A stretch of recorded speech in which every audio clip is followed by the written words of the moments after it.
Fala concurseiro, sejam bem-vindos ao canal, meu nome é Cleiton, sou servidor público federal no TRE, fui aprovado em 3 TREs diferentes, também sou ex-concursado da Caixa Econômica Federal e hoje estou aqui para contar para vocês tudo que rola dentro da Justiça Eleitoral. Eu sei que tem uma galera aí que está estudando para os concursos de TRE e tem dúvida do que vai fazer. Nesse vídeo vou te contar o que você vai fazer após a sua nomeação. Se está curioso, quer saber, fica aí que eu vou te contar tudo. Bora pro vídeo. Inicialmente é importante explicar para vocês que existem 2 cargos ativos na Justiça Eleitoral, o de técnico judiciário e analista judiciário. Na prática, ambos fazem a mesma coisa, tanto que em vários TREs o diretor-geral, que é o cargo mais alto, é o técnico judiciário, então as oportunidades são as mesmas, não existe nenhum tipo de discriminação institucional quanto aos cargos. Vamos falar da rotina. Muita gente acha que servidor do TRE não faz nada, que a rotina é hiper tranquila, mas não é bem assim, a quantidade de serviço depende da quantidade de servidores no cartório. Trabalho sempre tem, só que um cartório mais organizado e com uma boa quantidade de servidores vai ter uma rotina muito mais tranquila, ainda mais se você comparar aí com a iniciativa privada.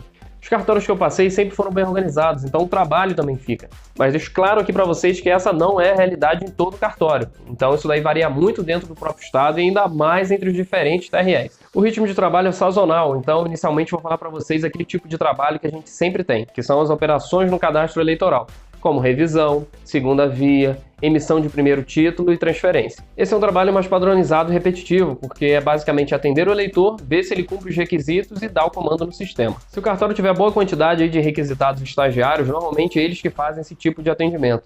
Mas como eu falei para vocês, depende da realidade de cada cartório. Se não tiver requisitado nem estagiário, é muito normal que o técnico e o analista também façam esse tipo de atendimento sem problema algum. Outros serviços são os administrativos, que ficam aí por conta do chefe do cartório, que é olhar o DJE, atestar as contas do cartório, analisar a questão do ponto dos servidores, entre outras coisas. Temos aí os trabalhos relacionados a óbitos e direitos políticos, que é basicamente verificar se a comunicação de óbito pertence a algum eleitor da nossa zona, e o mesmo vale para as condenações criminais e extinções de punibilidade, sendo que nesses casos nós fazemos aí a análise de ineligibilidade, para verificar se o crime que foi cometido está configurado ali na Lei 6490, e tudo isso é informatizado. Temos também os serviços mais jurídicos, como por exemplo movimentar processos, emitir pareceres, fazer intimações, e isso daí nos diferentes tipos de processos no dia a dia. Como prestações de contas de partido, anuais eleitorais, prestações de contas de candidatos, representações, crimes relacionados à eleição, então são variados tipos de processos que a gente lida. A distribuição desses processos depende aí do combinado do cartório. Pode ser que um servidor fique só com as prestações de contas anuais, outros com as prestações de contas eleitorais. Então isso aí depende muito desse combinado e da quantidade de servidores disponíveis. Como todos sabemos, a cada 2 anos temos eleições e é aí que o bicho pega. Mais ou menos por maio o cadastro eleitoral é fechado e a gente foca exclusivamente no pleito.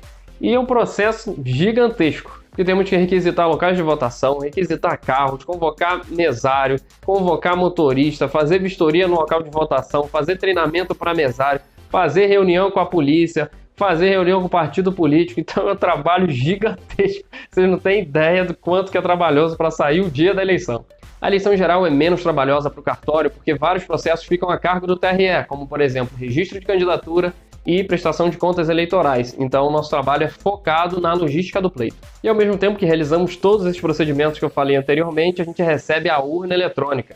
E quando ela chega a gente tem que fazer muitos testes para ver o que está funcionando, qual que não está funcionando. Se tiver ruim temos que chamar o pessoal que conserta. E depois disso daí tem a cerimônia de carga nas urnas, que é a audiência de carga nas urnas, que é o momento que a gente coloca o programa do TSE na urna eletrônica. E quando a gente estiver perto do pleito, tem mais teste na urna, já com os dados dos candidatos. E quando a eleição municipal, ainda temos os registros de candidatura, que são os processos que analisamos aí os dados de todos os candidatos e partidos políticos.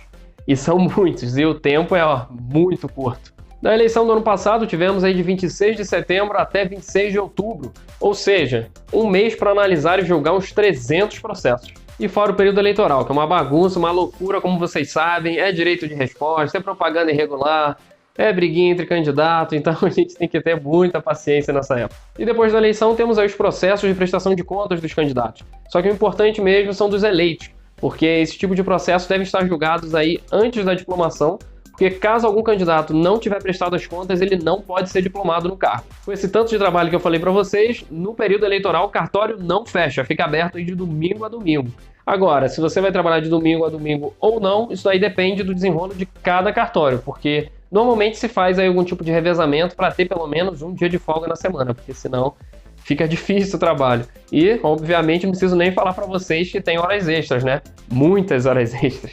Como podem ver, é muito trabalhoso, mas, pessoal, é muito bom. Eu não estou falando isso daqui só por causa das horas extras, não. Porque ver a democracia sendo exercida e o seu trabalho tendo contribuído para isso, cara, é demais. E esse é o lado mais bacana do eleitoral, porque o nosso serviço também é prático. Ele não se resume apenas aos processos. Nós vemos ali no dia do pleito o fruto do nosso trabalho, porque o objetivo primário do eleitoral é a eleição. E esse é o nosso dia mágico, porque dia de eleição eu trabalho pelo menos umas 20 horas seguidas, volto para casa totalmente acabado, mas muito feliz, com aquela sensação de dever cumprido. Isso tira a gente da rotina, porque é um grande evento que participamos, e cada eleição tem suas peculiaridades e normas também, porque todo ano pré-eleitoral temos aí uma mini reforma eleitoral. Então, além de não se entediar no dia a dia, estamos sempre estudando. Por isso que o serviço na Justiça Eleitoral é muito dinâmico, ele é um misto entre administrativo e jurídico, entre trabalho interno e externo, já que eventualmente a gente faz vistorias, temos que ir lá dar treinamento, e fora que estamos sempre estudando. O nosso aprendizado é contínuo, já que sempre temos aí novas reformas eleitorais. A carga horária é de 8 horas por dia, mas normalmente os regionais normatizam isso daí para 6, e quem é chefe do cartório fica com 7 horas. Exceto durante o período eleitoral. Como eu disse para vocês, tem um excesso de trabalho, então a carga horária volta para o padrão, que são 8 horas por dia. Antes das últimas informações, já se inscreve aqui no canal, deixa o seu like. Eu sei que tem um pessoal que está assistindo e não está se inscrevendo. Toda semana eu posto informações aqui que vão te ajudar a chegar no seu cargo dos sonhos. Deixa nos comentários o que é que vocês estão achando desse assunto. Se vocês tiverem alguma dúvida, já podem falar que eu vou responder para vocês. Vou tirar todas as dúvidas para vocês se motivarem ainda mais aí para entrar na Justiça Eleitoral. Se estava em dúvida se o cargo é para você, espero que com essas informações tenha ficado claro que não é essa moleza que te contam, mas que o cargo é muito bom. Fora do período eleitoral, a quantidade de serviço é aceitável. Durante o período eleitoral, quase que vira escravo, mas ganha muito bem para isso, então tá tudo certo. Você pode morar em qualquer cidade do país, tem aí a possibilidade também de trocar com o servidor do TRT ou do TRF, que facilita ainda mais para você conseguir ir para determinada cidade. E o ponto é que o servidor da Justiça Eleitoral contribui para a própria democracia. Nós fazemos uma das maiores eleições do mundo com milhões de brasileiros. Isso para que a vontade do povo seja respeitada. E, cara, isso é sensacional. E não importa o quanto tenha sido trabalhoso, porque no final do dia todos nós estamos muito orgulhosos.